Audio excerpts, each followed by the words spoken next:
In 1864, when Prescott was born, the business district on Montezuma, known as Whiskey Row, was constructed almost entirely of wood. It was abundant and accessible. Wood was a popular building material in the Old West, and yet it had a downside. It could burn. Communities learned this the hard way as devastating fires razed many to the ground. Prescott was no exception.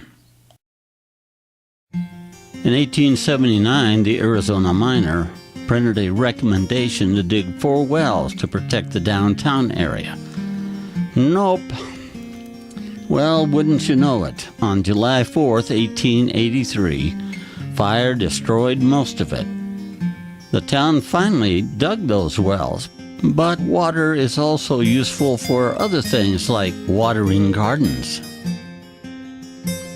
On July 14th, 1900, another fire started, known as the Big Fire. It could have been easily put out with water from one of those wells. Problem was, it had been used to pretty up the gardens. There wasn't a drop to fight the fire. One of my favorite stories, we always call it the Big Fire.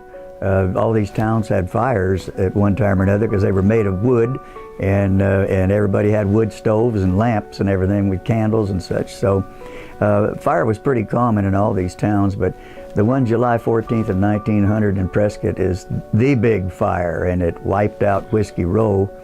And that night, the town was getting ready, was celebrating a typical Saturday night. Sheriff Ruffner figured if he had to jail all the drunks that night, he'd have to put a tent over the whole town.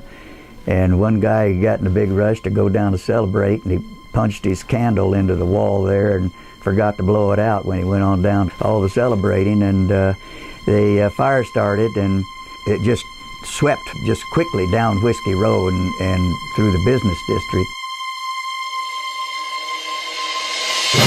The fire grew so rapidly, and it was so hot and devastating, there was nothing they could do to save it.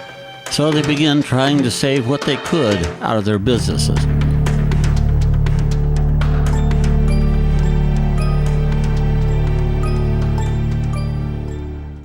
At the Palace Bar, the patrons in there removed the contents behind the bar. Then they removed the back bar and they took it over across the street to where the courthouse is today. And there was also a barber chair in there and a piano player. And the piano player, they picked up the piano player and the piano and carried it across the street. And he took the barber chair and carried it across the street.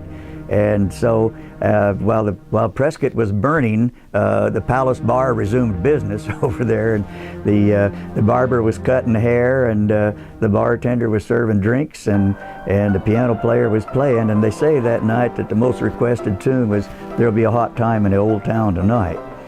Well, my favorite part of this story, though, goes to the aftermath the next day. Well, one of my favorite parts, I should say, goes to the next day. The town was still smoking. They had to use dynamite to blow up to smother the fire.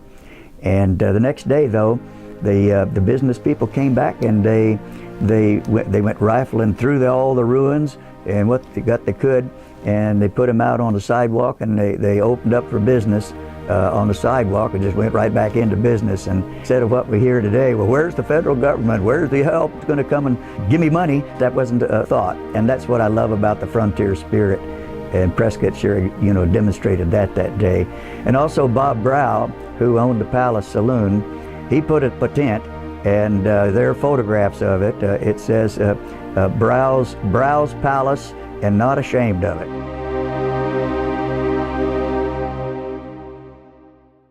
Fortunately, as devastating as that fire was, no one was killed. And when the downtown was rebuilt, the preferred materials were brick and stone.